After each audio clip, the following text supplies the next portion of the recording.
Welcome to the How to Be Awesome at Your Job podcast, the show where brilliant professionals share how to sharpen the universal skills required to flourish at work. Enjoy more career fun, wins, meaning, and money with your host, Pete Makaitis.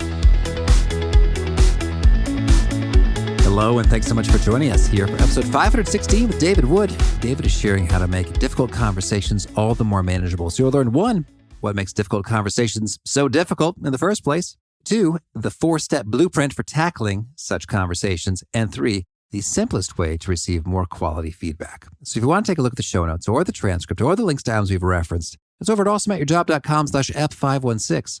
And if it's your first time listening to How to Be Awesome at Your Job, I see there's some new folks. Welcome. I recommend you check out some of the very first episodes at the top of your podcast app player's feed. In between episodes numbered 0 and 1, there's those labeled A, B, C, D, E, F, and those are some of the favorites based on download numbers and engagement numbers, and they're really swell. So you might want to get started there. And welcome to the family. It's great to have you. Now here's David's story. After life as a consulting actuary to Fortune 100 companies, David built the world's largest coaching business, becoming number 1 on Google for life coaching. He wants every human to play the best game they possibly can in work and life and to have zero regrets when they die. David coaches both high-performing leaders and soon-to-be-released prison inmates to higher levels of truth, daring, and caring. David's about to share some pro tips on making difficult conversations more manageable, and I dare say that a good night's sleep and some prudent self-care up front can make all the difference in making those conversations seem more approachable. And our sponsor, Brook Linen, can help you with that. If you spend a third of your life in sheets, why not make that time ridiculously comfortable? Brook Linen offers hotel-quality sheets at an affordable price. Fun fact, Brook Linen was the first direct-to-consumer bedding company, which means they work directly with the manufacturers and directly with consumers. Thusly, there's no middlemen, just a great product and service. They won Good Housekeeping's Best of Online Bedding category and have the admiration of 35,000 5-star reviewers, as well as myself. They've got luxury sheets, towels, and bedding without the luxury markup. You can choose from over 20 colors and patterns that you can even mix and match. I am personally rocking the steel color. It looks just gorgeous, and it feels so delightfully comfortable and luxurious and pleasant. They are the best sheets that I've ever owned, and brooklinen.com just so happens to be having their biggest sale ever occurring between Black Friday and Cyber Monday. And the only way to get access to that biggest event and enjoy the free shipping is to go to Brooklinen, that's spelled BROOKLINEN.com, before December 3rd. If you happen to be hearing this past that time frame, you can still use the promo code AWESOME at brooklinen.com for 10% off and free shipping anytime. All their products come with a lifetime warranty, so grab those sheets with the great deal with the promo code AWESOME at brooklinen.com, spelled BROOKLINEN.com. with the promo code AWESOME. Brook Linen, these are the best sheets ever. Now, here's David. David, thanks for joining us here on How to Be Awesome at Your Job. Hey, my pleasure. Well, I'd love to kick it off if you could share an interesting story about some of your work with people in prison. Well, I'm moved by their stories, and I'm particularly moved by some of the tough conversations that they need to have. There's one inmate who we interviewed. We took in a film crew and we interviewed her, and she was part of a robbery. She didn't actually do the robbery, but she conspired to plan the robbery, and they didn't follow the plan. They did something else, and someone got shot and killed. So she got sentenced to 25 years in prison for planning a robbery whose plan wasn't followed. And one of the toughest conversations of her life that was coming up when I spoke to her, and I haven't spoken to her since she had it, was she said, how do you explain to the widow of your victim how sorry you are?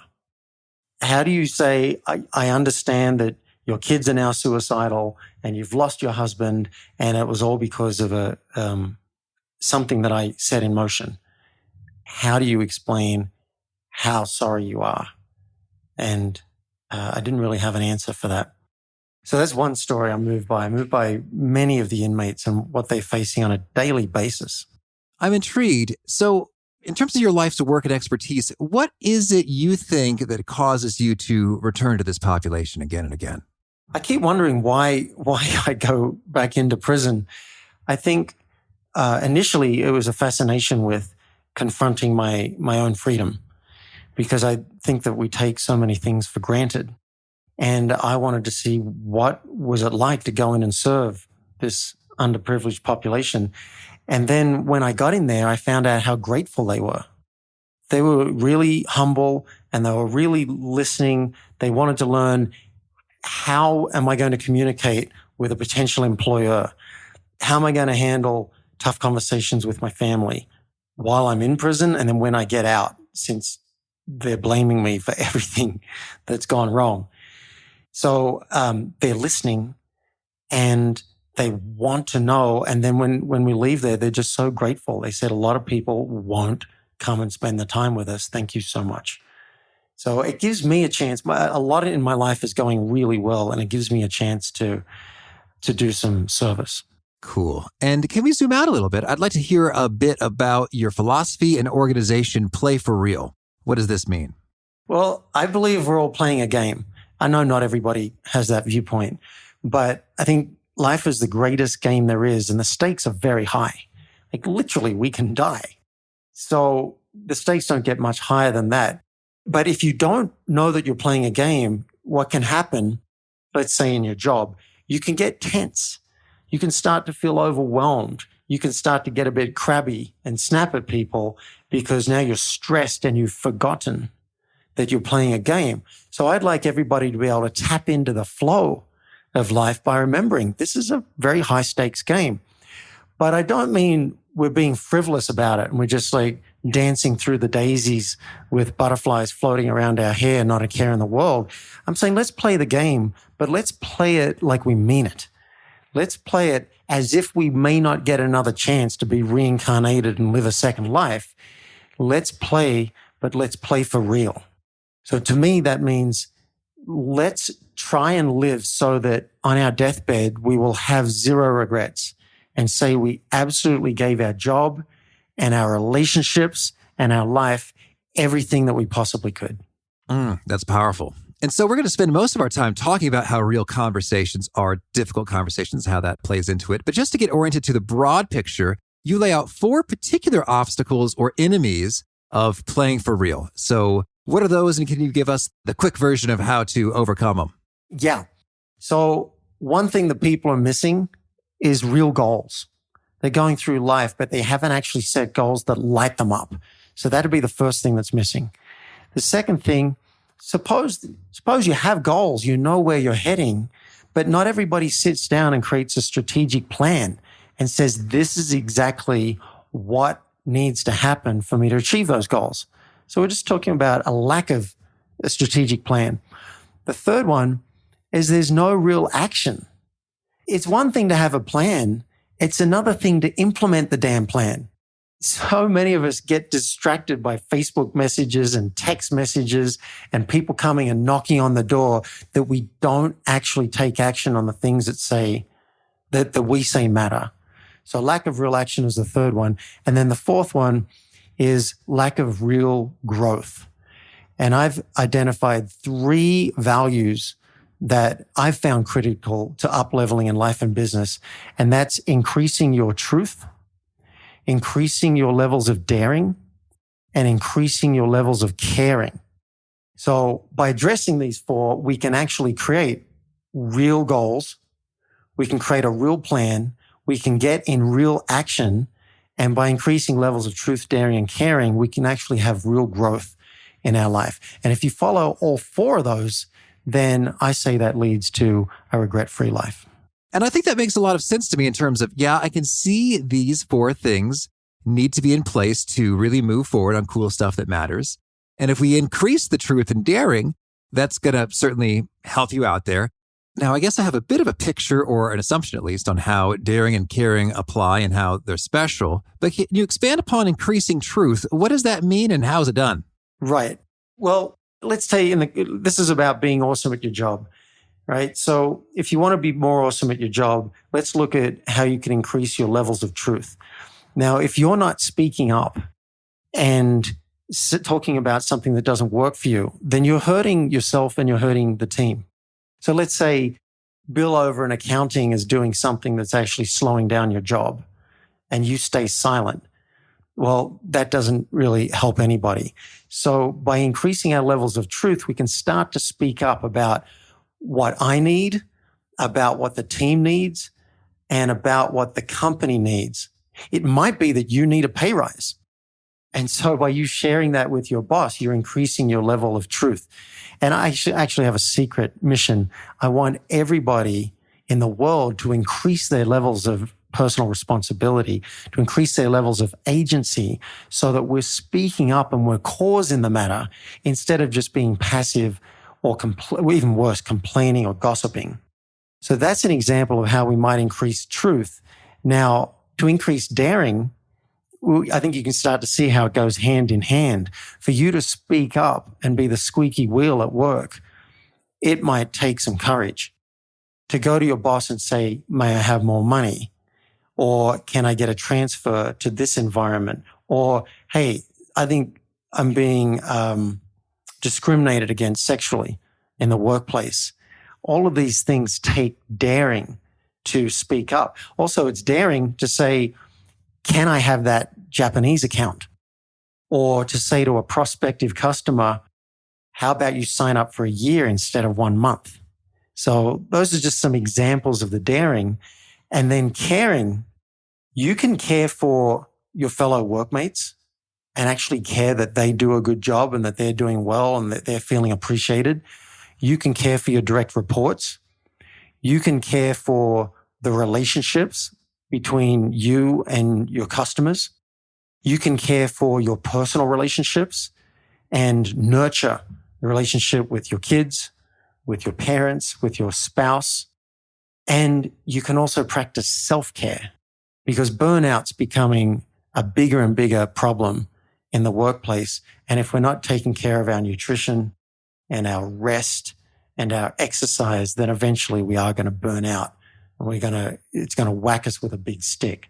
So does that answer your question of how to increase levels of truth, daring, and caring? Yes. So I've got a broad picture for how that unfolds there. So now, let's just talk when it comes to pulling all of that and you've got some conversations that are tricky. I mean, for starters, I made this more philosophical. Let's see how it goes.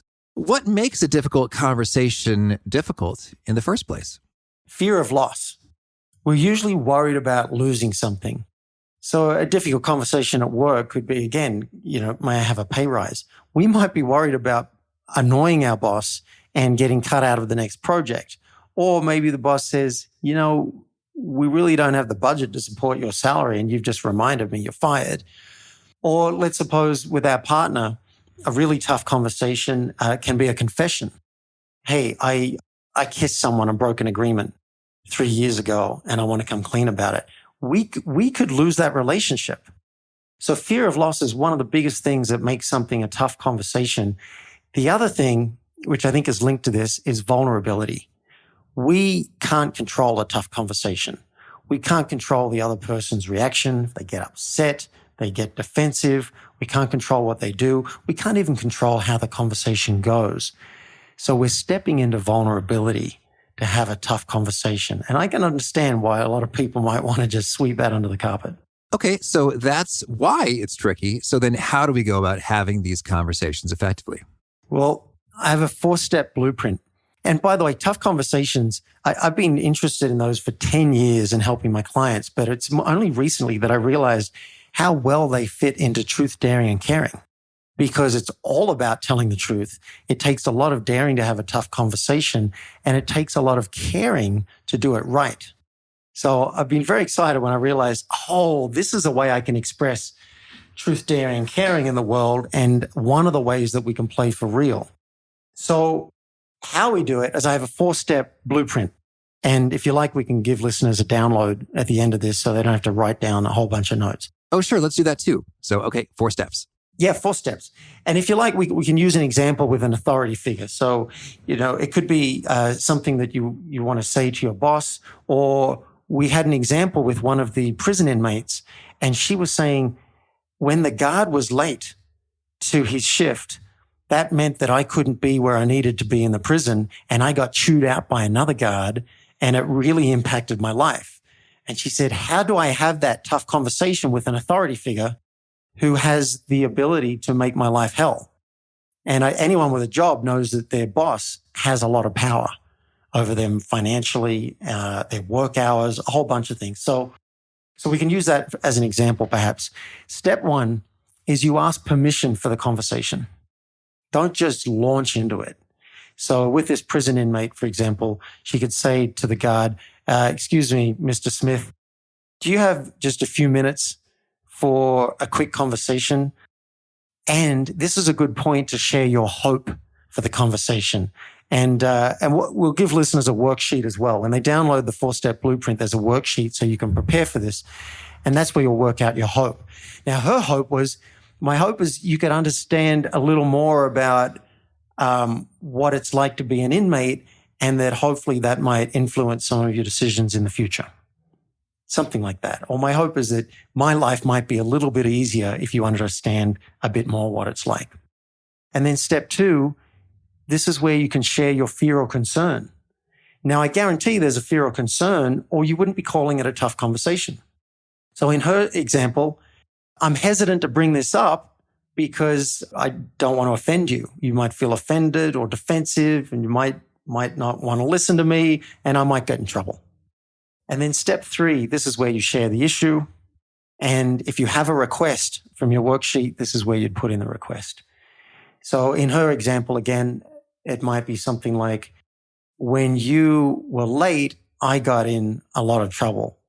I got chewed out and I couldn't pick up my property, and it really had an impact.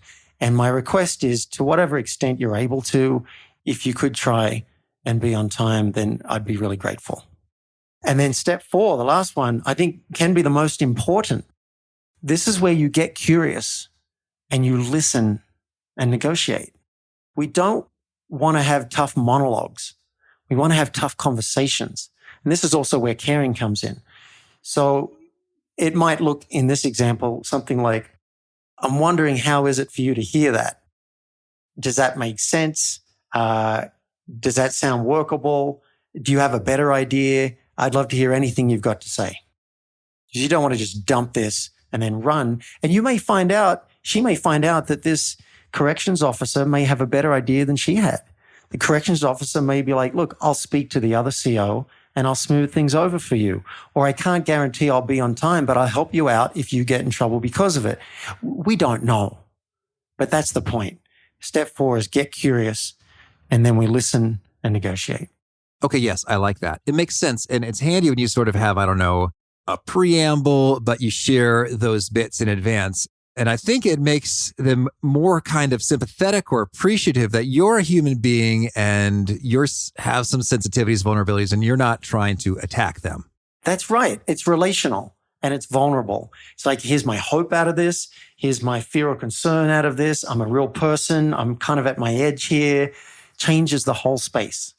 And people I find they're more likely to listen when you show a bit of vulnerability and let them know the context of what's going on, instead of just you working out it in your head and then launching into a tough monologue, trying to get what you want.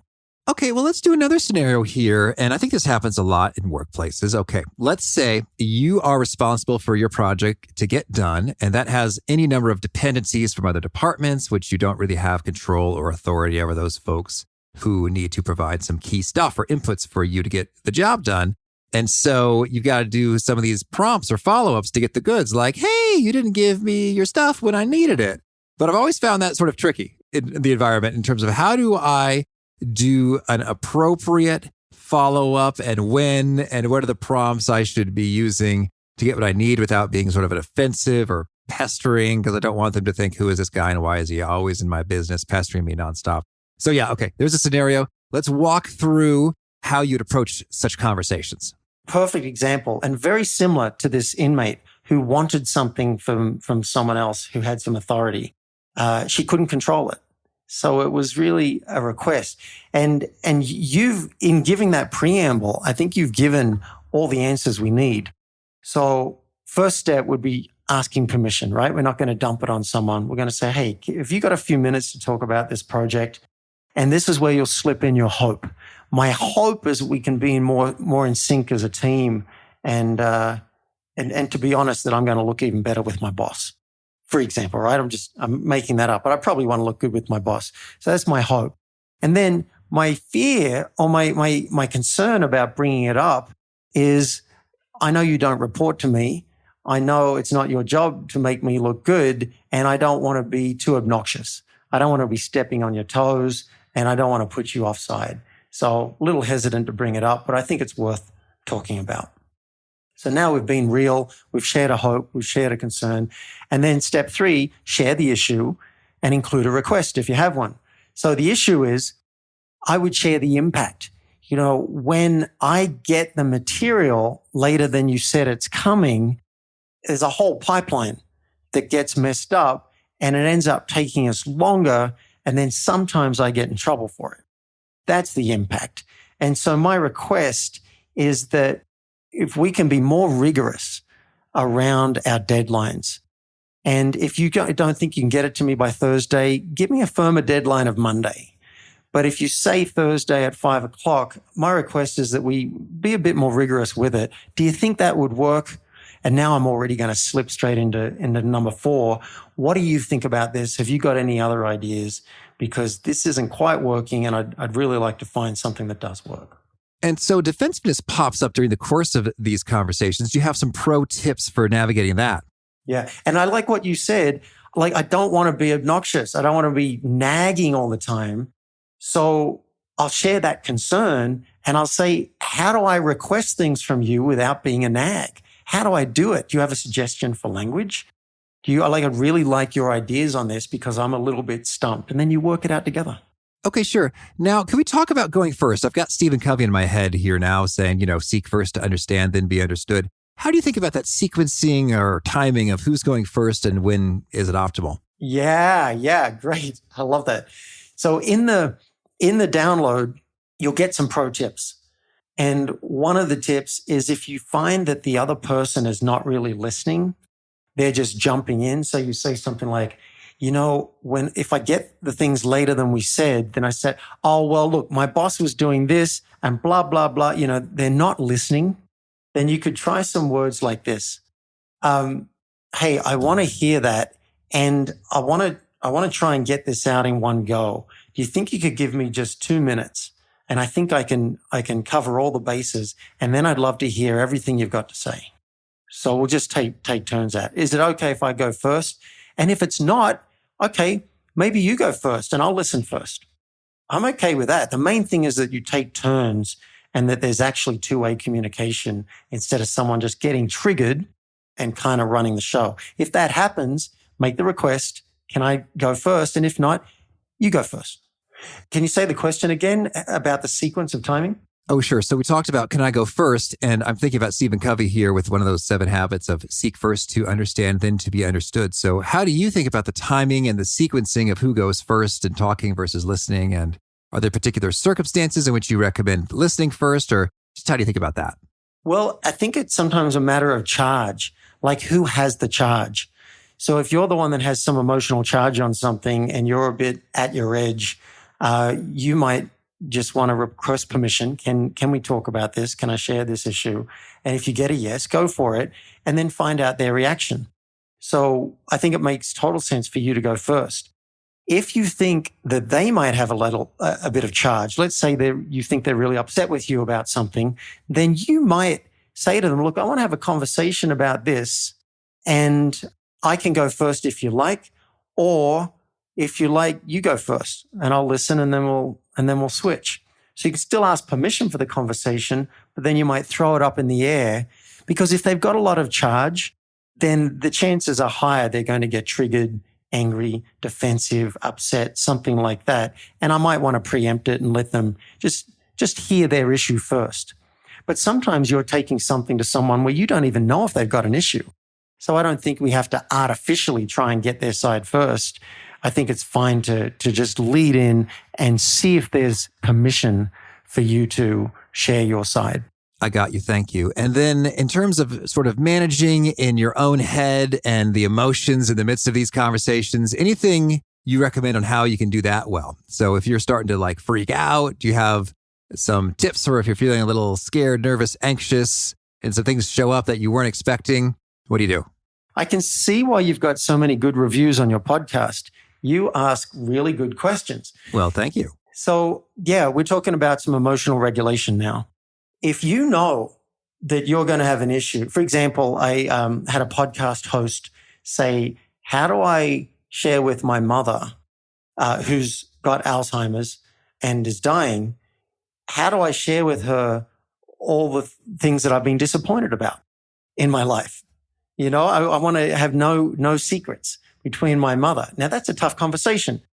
And one of the tips that I gave her was to talk it out first with a friend or even journal it. Like, get it out. Don't take all your charge about your disappointment about how your mother raised you and dump it on your mother. Better to go through your worksheet, work out your hope, work out your fears. You might write down all your disappointments, talk them out with a friend. In this way, you can release a lot of that emotional charge so that when you go into the live conversation, you can be more matter of fact and deal with the facts and say, yeah, I was disappointed about a few things. Here are a couple of the key ones. And now that I've talked it out with a friend, I've realized that you were actually doing the best you could. Those kinds of insights can come out of doing this. And I had one client who's a manager in a tech company, and she said, I'm worried about this tough conversation with my staff. They're going to give me feedback on my management style. What if I get triggered? What if I get defensive and shut down? Which is a super smart thing to be aware of. So I said, all right, great. We're going to practice it. I'm going to be your employee and I'm going to give you feedback, and I'm not going to go very easy on you. I'm going to see how you go. So she got to role play it. And I started easy, just with a few things, and she handled it really well. And then finally I said, basically you're just clueless. And that was too much. So we found her edge and she shut down, and then we slowed down and we worked through it, found out why she was shut down. And she learned a new language. She learned how to say, ouch, that hurt, instead of pretending and covering it up. So long answer to a short, powerful question. You can role play it and you can talk it out with friends first to release a lot of that charge so that you'll be more settled when you actually have it. Oh, that is good. And while we're talking about feedback and being on the other end of some of this, the other perspectives in terms of, how can we be open to the feedback and encourage and receive it and put it to use all the more often? One way, this might seem flippant, but one way that we can get good feedback more often is to listen to the feedback we get. Now, I'll put myself up and confess straight away that this isn't automatic for me. Someone says something that I perceive as critical, my first thought might be to defend. Well, the reason that happened was blah, blah, blah, blah. I'm not listening. I'm not listening to their experience. So if you can catch yourself and go, oh, wait a minute, I just reacted to that. Let me slow down and listen to this. All right, you're saying when I deliver this late, it has an impact on you and you get in trouble with your boss. All right. So what I need to do is to be better about managing my deadlines.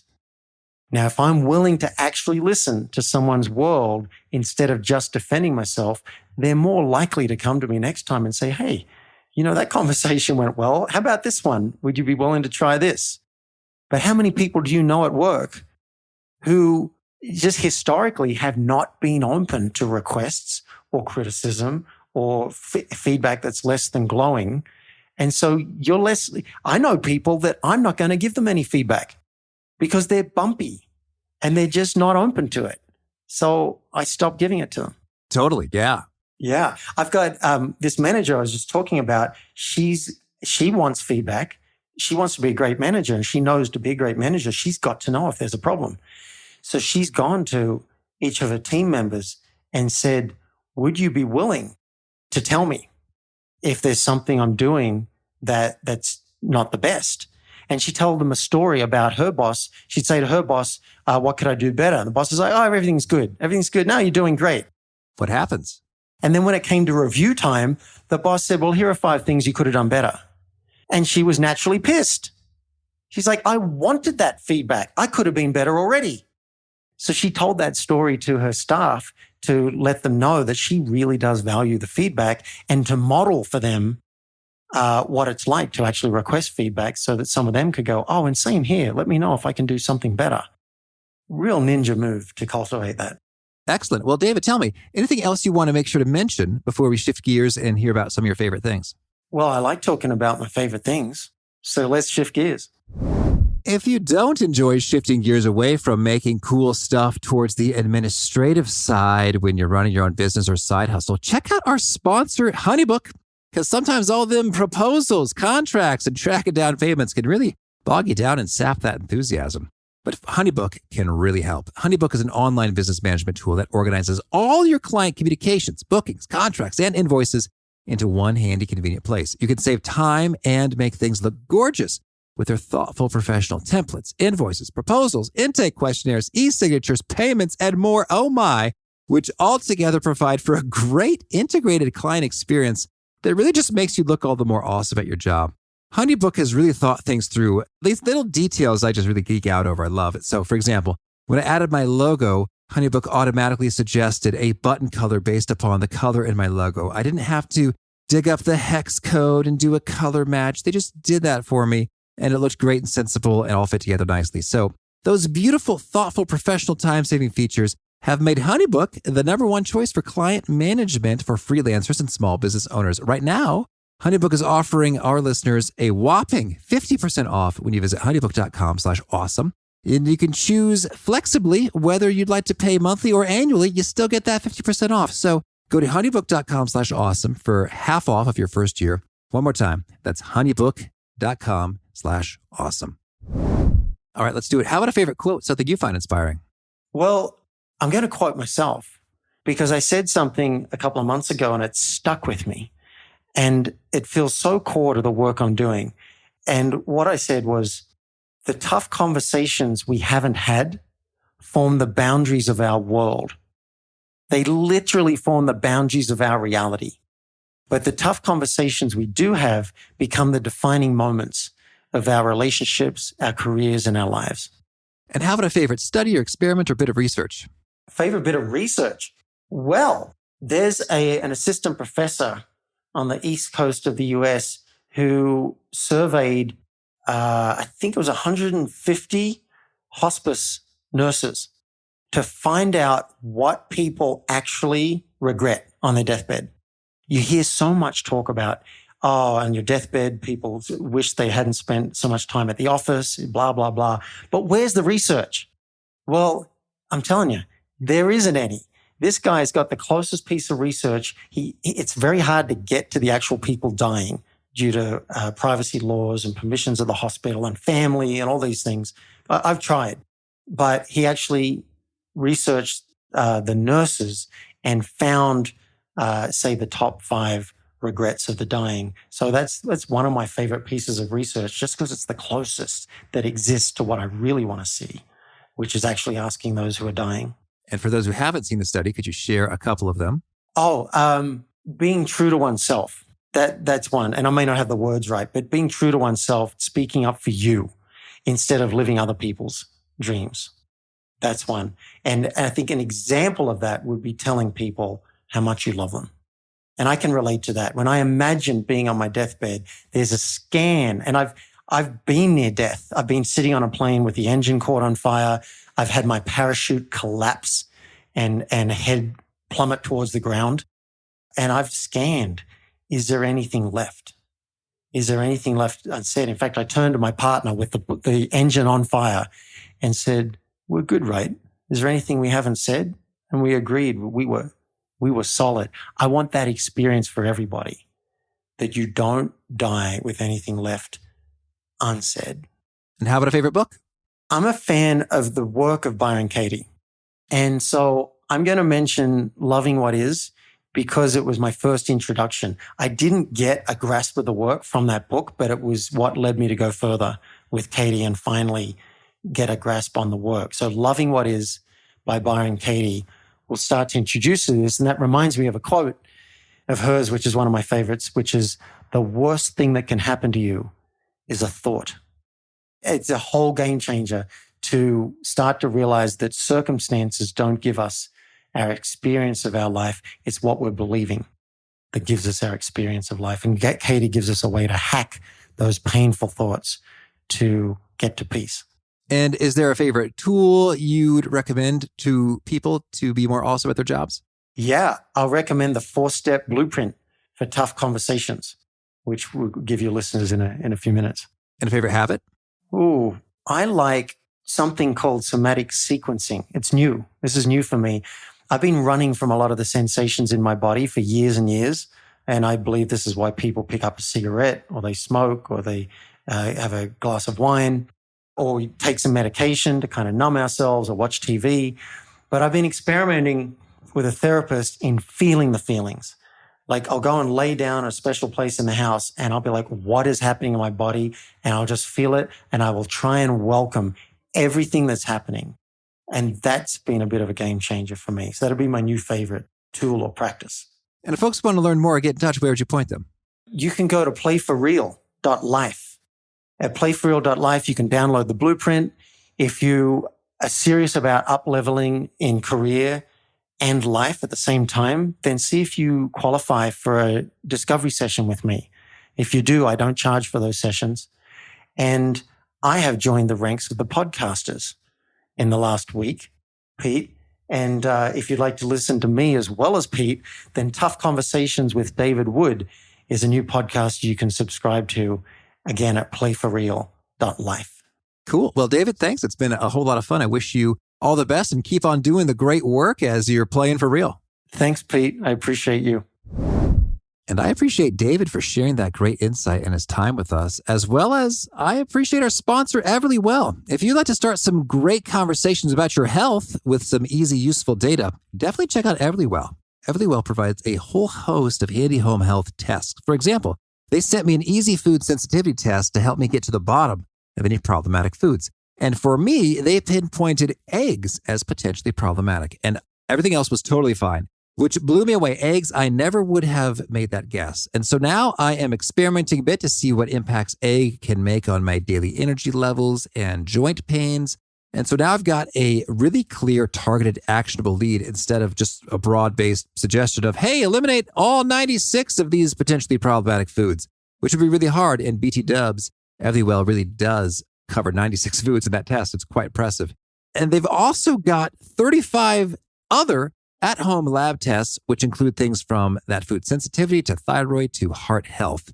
Each Everlywell collection kit comes with very easy to follow instructions. I was able to follow those instructions and send my blood sample in less time than it takes me to ride to a nearby clinic, let alone hang out in their waiting room, have the actual test done, and ride back. So way faster. Those certified lab results got reviewed by a physician and then sent to me digitally within 6 days. I timed them for reals. It was quick. The Everlywell digital platform also helps break down exactly what those results mean in a clear, beautiful format. And you can even set up a free discussion with a healthcare professional directly through that Everlywell platform. So to start learning more about your health like I did, check out the Everlywell at-home lab tests. And for 15% off an Everlywell at-home lab test, visit everlywell.com/awesome and enter the code AWESOME. Once again, that's everlywell.com/awesome, code AWESOME for 15% off your tests. Everlywell at-home lab tests, your answers your way. I think David really shared some really nice nuggets there with regard to how to engage in those conversations. I think my favorite step that he laid out was the very first one with regard to sharing your hope and asking for their permission. And then the second step is sharing your fear or concern. And that just sort of sets the whole stage in terms of, hey, I'm human, I'm vulnerable. I know this is going to be kind of tricky, and this is sort of what I'm going for, and this is where I'm coming from. So let's see what we can do, kind of endearing you and sort of getting things off to a great start from the get-go. So good stuff from David. Again, if you want to check out the show notes, the transcript, the links to apps we've referenced, is at awesomeatyourjob.com/ep516. If you haven't already, I hope you'll push subscribe. You'll catch our next guest. It's Tim Campos. Tim was in charge of and successfully doubled the productivity at Facebook. And he's going to share a few of his master secrets for pulling that off and what we can do to double our productivity in daily life. Hope to catch you there, and peace. Thanks for listening. To get the most out of the show, we recommend 2 key things. First, check out the extra resources at awesomeatyourjob.com. You can find this episode's transcript and links, as well as the perfect episode for your situation. You can search the full-text transcripts of hundreds of episodes or explore episodes tagged by topic and competency covered. Second, subscribe to the podcast and get future episodes automatically. You can subscribe by telling Siri and several other smartphones and speakers, subscribe to the How to Be Awesome at Your Job podcast, or by tapping subscribe in your podcast player of choice. If you'd like some extra help figuring out podcasts and how subscriptions work, visit awesomeatyourjob.com/subscribe for guidance. Hope to catch you on the next episode of How to Be Awesome at Your Job. Look around. You can find cars like these on AutoTrader, like that car riding your tail. Or if you're tailgating right now, all those cars doubling as kitchens and living rooms are on AutoTrader too. Are you working out and listening to this ad at the same time? Well, multitasking pro, cars like the ones in the gym parking lot are for sale on AutoTrader. New cars, used cars, electric cars, maybe even flying cars. Okay, no flying cars, but as soon as they get invented, they'll be on AutoTrader. Just you wait. AutoTrader.